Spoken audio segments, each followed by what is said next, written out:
Un autre martyr, comment tu es mort? Martyr, ya Allah, etc. Pourquoi tu as fait ça? Pour te plaire, pour... Kadhab, tu as fait ça pour que les gens disent c'est un courageux. Et il a été dit, prenez-le, mettez-le en enfer. Le troisième, qu'est-ce que tu as fait? J'ai descendu, je t'ai donné la subsistance, je t'ai donné de l'argent, des biens. Qu'est-ce que tu as fait? Ya Allah, j'ai donné fils sabilillah 2 jours comme 2 je donnais aux pauvres, aux masakin. Kadhab, tu as menti. Tu as fait cela pour que les gens disent, oh, Foulan, il est généreux, Karim. Waqad qil. Et il a été dit, prenez-le, mettez-le en enfer. Et Abu Huraira a dit, le messager d'Allah, alayhi salatu wassalam, a dit, c'est les 3 premières personnes qui seront touchées et encerclées par le feu.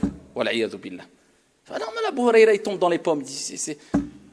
Comprenez pourquoi, ici, les gens ne cherchaient pas les éloges des gens, mais ils cherchaient la satisfaction de Dieu, les hommes qui ont marqué l'histoire. Et c'est pour ça que Allah Jalla wa Ala, il parle des pieux, des vertueux, quand ils nourrissaient, qu'est-ce qu'il disait? Innama nut'imukum liwajhillah la nuridu minkum jaza'an wala shukura. On vous donne de la nourriture, on vous nourrit pour satisfaire Dieu. On ne veut de vous ni remerciement et ni récompense. On le fait pour Allah subhanahu wa ta'ala. Allah Jalla wa Ala dit dans le Coran, la tubtilu sadaqatikum bil manni wal adha. N'annulez pas vos aumônes à sadaqa bil manni wal adha, en rappelant ce que vous avez fait sans raison ou à tort. Et les gens ils donnent, moi j'ai donné. Attention, le prophète lui-même alayhi salatu wassalam, quelquefois il mettait sa personne en avant. Et Allah Jalla wa Ala nous a dit quelquefois il faut montrer que tu donnes des aumônes et que tu fais des choses bien quand il y a une raison valable de le faire. Tu voulais pas le faire, mais tu sais qu'il y a une raison valable de le faire. Pour ça, le prophète, quelquefois, il se glorifiait lui-même. Moi, j'ai fait ceci. Moi, je suis le plus pieux d'entre vous, pour leur donner une leçon. Mais il voulait pas le dire à la base pour se vanter, bien sûr. Et comme Allah Jalla wa Ala dit, alladhina yunfiquna amwalahum fi sabilillah bil-layli wan-nahar sirran wa ala niyya. Ceux qui dépensent de leur argent, de jour comme de nuit, ouvertement ou caché. Caché ou ouvertement. Donc il y a des gens, ils donnent devant les gens. On réunit de l'argent pour construire une mosquée, personne ne veut donner. Wahad il dit, je voulais les donner. Il sait qu'il allait les donner en cachette. Mais personne ne veut. Il dit, moi je donne 1000 € devant tout le monde. Ça c'est pour motiver les gens. Tous ceux qui vont le suivre, eh ben, il aura la récompense lui. Vous savez, il y a des moments où oui, mais le principe de base, uskut. Al-asl, principe de base, uskut. Ne cherche pas à être glorifié par les gens, à être vanté par les gens. Cherche à ce que Dieu t'élève. Et c'est pour ça, Al-Fudayl ibn Iyad, rahimahullah ta'ala, qu'est-ce qu'il disait? Man ahabba an yuzkar, lam yuzkar. Wa man kariha an yuzkar, dhukir. Radiyallahu anhu. Il dit, celui qui aime, il cherche à être évoqué, qu'on parle de lui, on parlera jamais de lui. Et celui qui déteste, il essaye de faire tout pour pas qu'on lui fasse des éloges, qu'on parle de lui. Dhukir, on parlera de lui. Walimala. Et pourquoi pas? As-Sahaba et ceux qui les ont suivis. Il y a des siècles, des centaines d'années derrière nous, il n'y avait ni Facebook, ni YouTube, ni téléphone portable, ni caméra, ni appareil photo. Tellement qu'on parle d'eux dans tous les manabir, dans toutes les mosquées du monde, même aujourd'hui, le jour du vendredi, eh bien qu'on a l'impression qu'on les a vus, qu'on les a connus, on connaît tout sur leur vie. Pourquoi? Al-Ikhlas, la sincérité.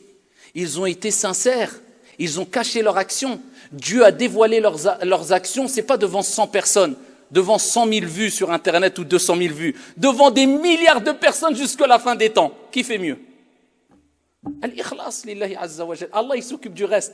Toi tu fais pas ça pour... Si tu es sincère, et combien de gens eh bien, ont attiré les foules, mais quand ils sont morts au bout de 5 ans, 10 ans, plus personne n'a parlé d'eux. La sincérité. Et c'est pour cela qu'il se posait toujours la question, est-ce que je suis sincère ou pas? Est-ce que je cherche à me montrer ou pas?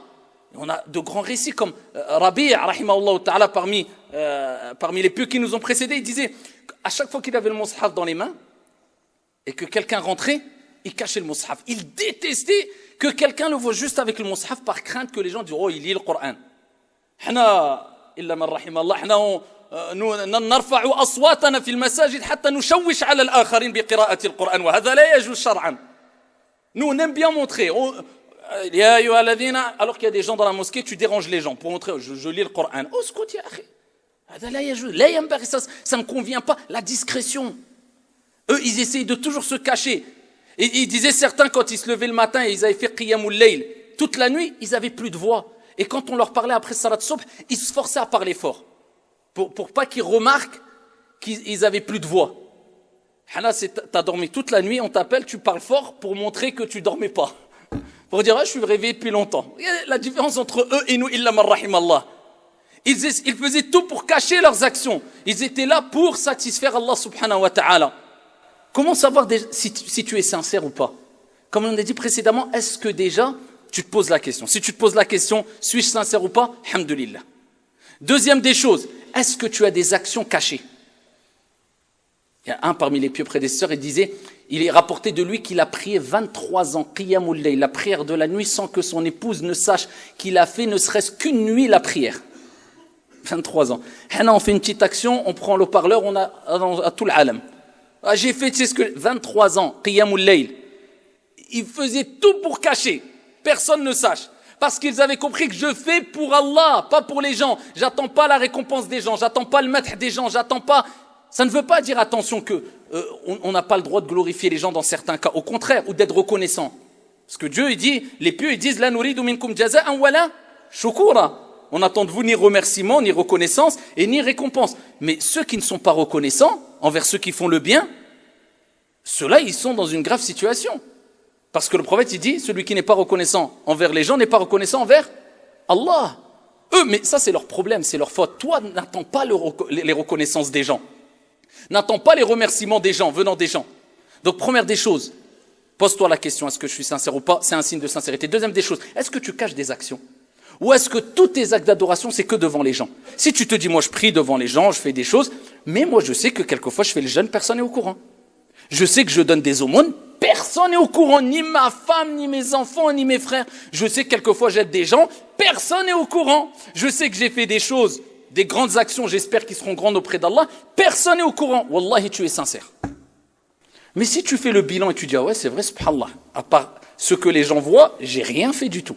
Et vous savez que dans un hadith rapporté par Al-Bukhari ou Muslim fi Sahihayn, le prophète sallallahu alayhi wa sallam a dit, écoutez bien, celui qui dit des belles paroles pour les faire entendre, eh bien Allah subhanahu wa ta'ala montrera, dévoilera la vérité de ces vraies paroles, de ce qu'il renferme, traduction du sens. Comme celui qui va faire des actions pour les montrer devant les gens, Allah Jalla wa ala va dévoiler quoi? Va dévoiler ses mauvaises actions, le mal qui cache. Quand tu fais les choses, tu les fais pour Dieu, ne te donne pas une apparence que tu n'as pas vraiment, parce que Dieu te scandalisera un jour ou un autre.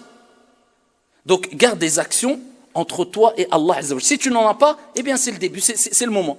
Et pour terminer, comment savoir si tu es sincère aussi? Maintenant, aujourd'hui, est-ce que tu es sincère ou pas? Regarde ton état aussi dans les situations difficiles. C'est pour ça qu'Ibn Taymiyyah, il disait l'hypocrisie an-nifaq. Vous savez qu'à l'époque du prophète, il y avait plein d'hypocrites. Il est beaucoup plus apparu, clairement, dans la période médinoise que mécoise. Pourquoi? Parce que quand ils étaient à la Mecque, l'islam commençait. Celui qui disait « je suis musulman », la ilaha illallah, mais il était secoué. Allah dit dans le Coran « wa zulzilu zilzalan shadida ». Ils ont été secoués d'une violente secousse. Ils ont reçu des épreuves inimaginables, les compagnons, radiyallahu anhum wa ardahum. Surtout dans les débuts, ils ont été persécutés, ils ont été torturés physiquement. Il fallait qu'ils s'engagent avec le prophète, il fallait qu'ils patientent la faim, la pénurie, les efforts, le sacrifice. Donc, il n'y avait pas d'hypocrites, quasiment pas à la Mecque. Ils n'étaient pas très visibles. Pourquoi? Il n'y avait pas d'intérêt de dire je suis musulman. Parce qu'il fallait construire.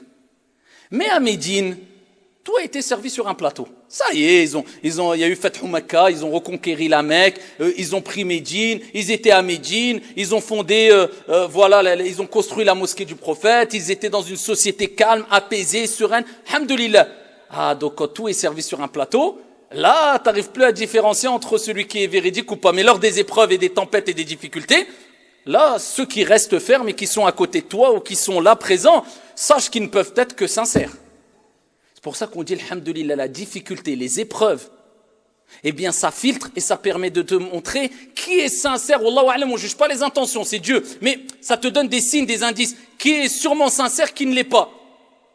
Quand aujourd'hui tu vas monter un projet Et il y a des personnes qui voudront pas se sacrifier dans le projet depuis le début. On va dire, oh, moi la flemme, moi, j'ai rendez-vous à moi pendant 1 an, 2 ans, 3 ans. Et après, il y a des niveaux de sincérité et d'hypocrisie. Attention, je dis pas automatiquement c'est un grand hypocrite, hacha lillah. Mais, tu vois, il est pas là. Et quand tout est fini, le projet, l'association caritative ou la mosquée ou peu importe, et là, tu le vois. Je dis, il y a un problème dans son niveau de sincérité. Il vient quand tout est servi sur un plateau. C'est au début qu'il y avait besoin de rijal, les hommes. Quand il n'y avait pas les projecteurs sur eux et quand il fallait travailler dans les coulisses, c'est à ce moment-là qu'on a besoin des gens sincères et que les sincères sont présents et qui n'ont pas de fausses excuses. Quand tout est fini ou quand on n'a pas d'épreuves, c'est sûr tu ne vois pas si tu es sincère ou pas. Quand tu as une grosse épreuve dans ta vie personnelle, c'est là où tu vois, est-ce que je reste ferme, est-ce que je m'accroche quand même à la religion ou je lâche tout. Toi-même, tu vas savoir est-ce que tu étais sincère ou pas, ou ton niveau de sincérité ou de foi. C'est Dieu, il nous éprouve, on est faible. Tout le monde, moi le premier, quelquefois tu as des baisses de foi, des montées de foi, mais ça te permet de te montrer qu'est-ce que tu vaux vraiment. Et il y a des gens qui aiment montrer, je fais, alors qu'ils font très peu. Alors que des gens font énorme et ils se taisent, ils disent rien du tout. Ça c'est ar-rijal. Et à l'époque du prophète, il existait ceux qui trouvaient des excuses à chaque fois aussi. Et Dieu a montré qu'ils n'étaient pas sincères. Quand, à titre d'exemple, les hypocrites, les plus grands des hypocrites, ils leur ont tourné la tête à des gens qui étaient un peu dans l'ambiguïté. Ils étaient fermés, ils n'avaient pas trop la foi. Et qu'est-ce qu'ils ont dit quand le prophète leur disait, allez, venez, on a besoin de vous, on part. On a besoin de vos efforts. Ils disaient quoi? Inna buyutana awra, wa ma hiya bi'awra, yuriduna illa firara. Regardez les excuses. Ils ont suivi quoi, les hypocrites? Pourquoi? Lors des épreuves, ça y est, tu vois que 3 personnes autour de toi. Et quand tout est calme, tu vois 1000 personnes. Tu te dis, mais 1000 personnes, je peux pas voir qui est saint. Mais dans les épreuves, tu vois 2-3. Qu'est-ce qu'ils disaient? On peut pas, ya Rasulallah, inna buyutana awra. Nos maisons, ils sont vides. Khawin. Personne pour s'occuper de nos femmes et de nos enfants. Allah, il dit, wa ma hiya bi'awra. Ils sont pas vides, leurs maisons. Il y a qui peut s'occuper de leur famille? Yuriduna illa firara. En fait, ils voulaient prendre juste la fuite. Regarde Allah comment il les scandalise. Et il les a scandalisés jusqu'à la fin des temps, subhanallah. Qu'Allah Azza wa Jalla nous préserve et ne nous scandalise pas comme ils les ont scandalisés. Donc, n'oubliez pas ça. La sincérité, c'est la base fondamentale dans toutes nos pratiques religieuses. Sans rentrer dans un excès en ayant l'ouassa, oui, les insufflations sataniques. Dès que tu fais quelque chose, oh, peut-être je suis pas sincère et tu deviens fou. Non, juste pose-toi la question. Est-ce que je suis sincère ou pas? Dis-toi, si je peux le faire sans que les gens le voient, eh bien je le fais. S'il faut que les gens le voient, je le fais quand même. Et ici, regarde ton état, quand il y a besoin vraiment d'être là dans les moments de difficulté, est-ce que tu es présent ou pas? Qu'Allah Azza wa Jalla nous accorde à toutes et à tous al-ikhlas fil qawli wal amal. Hada wa sallu wa sallimu rahimakumullah.